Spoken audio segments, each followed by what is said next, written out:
a Dios en esta hermosa mañana. Dios sea bendiciendo sus vidas. Dios ha sido fiel en nuestras vidas. Espero que también en sus vidas. Les voy a invitar a que abran sus Biblias en el Evangelio de Mateo, capítulo 16, versículo 18.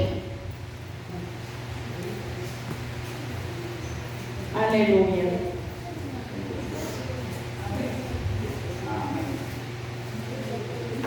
Cuando lo tengan, contestan con un amén. Dice la palabra del Señor así: y yo también te digo que tú eres Pedro, y sobre esta roca edificaré mi iglesia, y las puertas del Hades no prevalecerán contra ella. Y a ti te daré las llaves del reino de los cielos, y todo lo que atares en la tierra será atado en los cielos, y todo lo que desatares en la tierra será desatado en los cielos. Amado Padre Celestial, te doy gracias. He leído tu palabra, Señor. Yo sé que tu palabra es viva y es eficaz. Gracias, Señor. Llena nuestras vidas, llena mi vida de tu presencia y llénanos de tu Santo Espíritu. Que solamente la voz de tu Espíritu sea escuchada a través de esta enseñanza bíblica en esta escuela dominical, y que tu presencia sea ministrando nuestros corazones, nuestras vidas, para proseguir adelante en la meta que tú has trazado en nuestras vidas.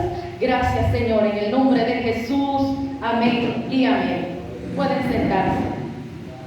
El día de hoy vamos a meditar en un tema llamado la iglesia.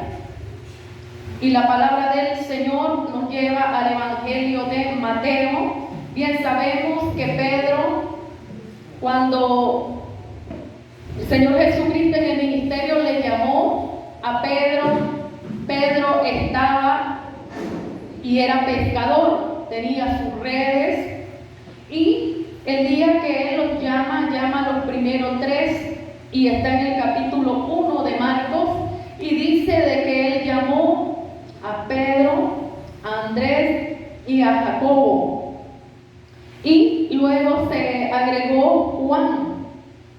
Entonces tenemos un círculo donde Jesús tenía sus tres principales discípulos, que eran las personas que eran más maduras en la fe. Y el círculo estaba Jacobo, estaba Pedro y estaba Juan. Entonces, una de las realidades es que Jesús inicia su ministerio en esta parte. La palabra iglesia viene del griego, que significa eclesía. Esto se refiere a la reunión de un pueblo llamado y convocado. En el Nuevo Testamento designa en primer lugar a la congregación del pueblo de Dios en Cristo, que se reúne como un ciudadano del reino de Dios. Efesios 2:19. La palabra del Señor nos lleva a la cita bíblica de Efesios 2:19 y nos da a conocer la realidad de que Él da el poder y la autoridad sobre la misma iglesia. El apóstol Pablo, en la carta del capítulo 1 de Efesios, versículo 19 al 23, le comienza a dar la palabra, donde dice de que Él mismo le ha dado autoridad a la iglesia para que la iglesia gobierne, no solo en la área celestial, en el momento que va a ser después de un arrebatamiento glorioso o después en una segunda venida, sino que es el tiempo de hoy. Pero el tiempo de hoy, la iglesia se mueve en la área espiritual. La mayoría de los problemas que enfrentamos a nivel mundial, a nivel nacional, a nivel local, a nivel familiar, es de origen espiritual. El enemigo ataca nuestras vidas y quiere desorientarnos del propósito de Dios en nuestras vidas, pero el Señor nos invita a a que tengamos un propósito de adorar a Dios en medio de la lucha, en medio de la prueba. La iglesia va caminando, dice una alabanza, y la palabra iglesia se refiere a la iglesia local. En Mateo capítulo 18, versículo 17, dice la palabra del Señor así: si no los oyere a ellos, dilo a la iglesia, y si no oyere a la iglesia, tele por gentil y publicano. Aquí tenemos la primera palabra que dice iglesia. Bendito es el nombre del Señor. El Señor nos remarca en nuestras vidas que siempre la iglesia o el pueblo fue constituido con un propósito divino.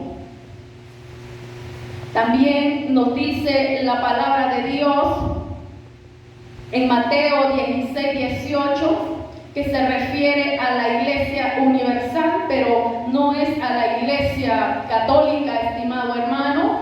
Ellos dicen de que Pedro es el primer papa de Roma, pero la escritura no es esa la realidad.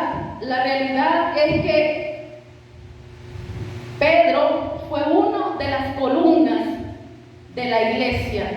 Pedro, estaba Juan, a Pedro que se le llamaba Cefa, y Juan y Santiago. Esas fueron las primeras 3 columnas en la iglesia primitiva. Y una de las realidades es de que cuando usted se encuentra con una persona que todavía no han sido abiertos su pensamiento, sus ideas a través del poder del Espíritu de Dios, porque esto es algo que en nuestra mentalidad hay un botón automático, y este botón, hermano, os sellaba para que usted no entienda la palabra de Dios, y aunque le prediquen, usted nunca va a entender.